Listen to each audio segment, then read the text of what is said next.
اس وقت زاہد کشکوری ایک صحافی ہیں اور ان کی جانب سے ایک خبر دی گئی ہے جیل حکام کو کوٹ کر کے کہ خان صاحب نے شاید 35 لاکھ کا کھانا 6 مہینوں میں کھایا ہے. تو کیا ایک پاسبل ہے ایک شخص کے لیے 35 لاکھ کا کھانا؟ اب آپ صحافی خبریں بناتے ہیں. 35 لاکھ کا کھانا خان صاحب کوئی مولانا فضل الرحمان تھا جو 6 مہینے میں 35 لاکھ کا کھانا کھا گیا؟ مطلب یہ وہ کافی سینئر صحافی ہیں، انہوں نے زیادہ تو اس اکاؤنٹ میں جمع ہی نہیں ہوتے.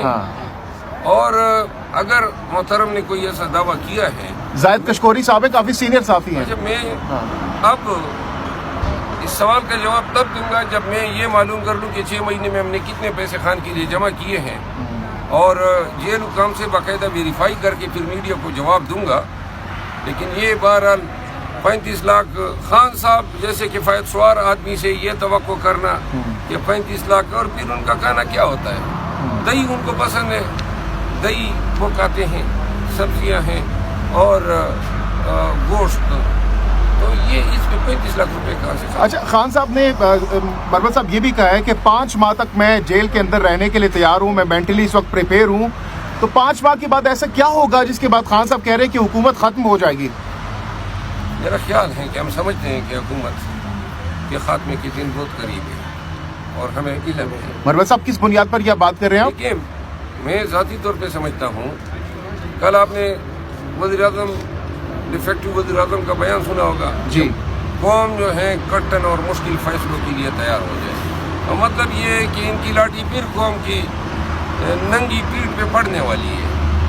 اور مشکل فیصلے کیا ہوں گے؟ مہنگائی ہوگی، تاکہ یہ جو بدعنوانی سے پیسے کما سکے.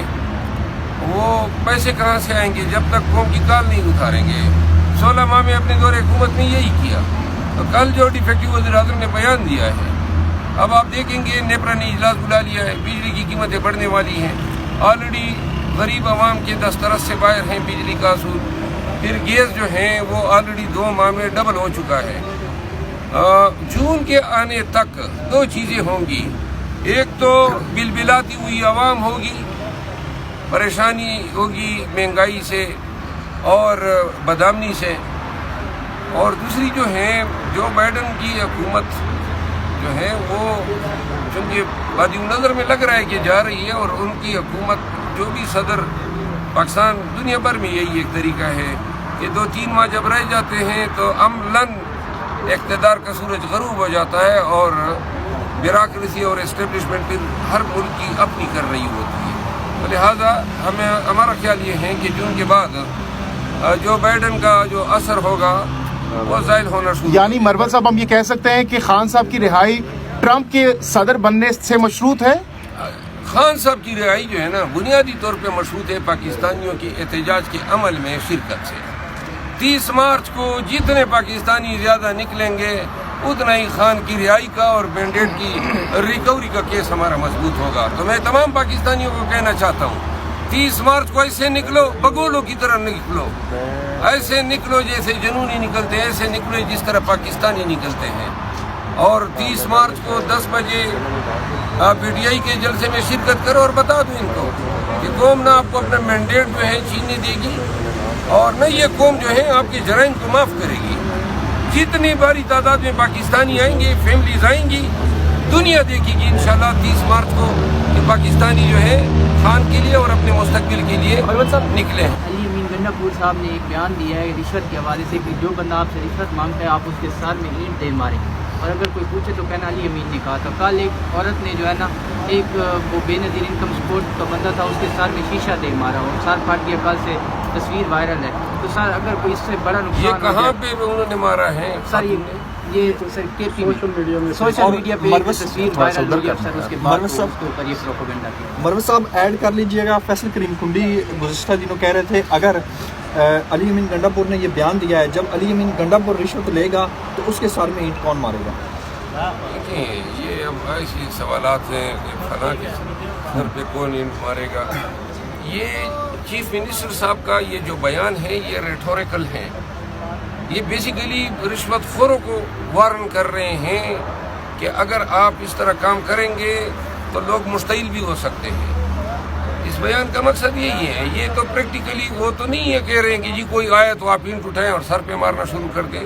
بیسیکلی وہ سرکاری ملازمین کو، رشوت مانگنے والوں کو تنبیہ دے رہے ہیں کہ لوگوں کو اس پہ مجبور نہ کریں کہ آپ رشوت لینے کے چکر میں لوگوں سے مار کرنا شروع کر دیں. آپ اس پیغام کی لغوی معنی کی بجائے اس پہ یہ سمجھنے کی کوشش کریں کہ چیف منسٹر پورے صوبے کے سرکاری ملازمین کو وارن کر رہا ہے. اب آپ آ گئے اس پہ کہ جناب وہ صحیح معنوں میں یہ تشبیہ دے رہا ہے کہ جی جو آئے بس اینٹ اٹھائے. چیف منسٹر صاحب کا یہ مطلب نہیں تھا.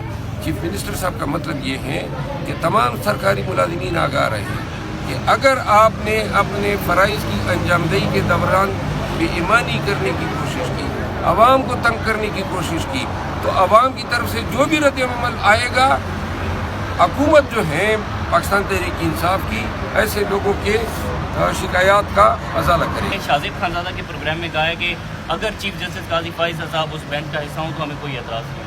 آپ کا کیا اس پر رائے ہے؟ حامد علی خان کون ہے؟ حامد خان صاحب. اچھا دیکھیے، وہ میں نے تو اپنی ریٹ پٹیشن میں ایسی کوئی بات نہیں لکھی ہے جس کا آپ ذکر کر رہے ہیں، لیکن ہمارا استدلال یہ رہا ہے کہ سپریم کورٹ کے ایک 5 ممبر بینچ نے 2021 میں ایک حکم نامہ صادر کیا تھا، ایک کانسٹیٹیوشن ایک پٹیشن میں CMA 490، اور اس میں پیرا نمبر 6 ہے، جس میں بینچ نے یہ کہا تھا کہ PTI یا عمران خان سے وابستہ کیسز سے متعلقہ جتنے بھی کیسز ہیں ان میں محترم چیف جسٹس صاحب کو، موجودہ چیف جسٹس صاحب ہیں، ان کو نہیں بیٹھنا چاہیے.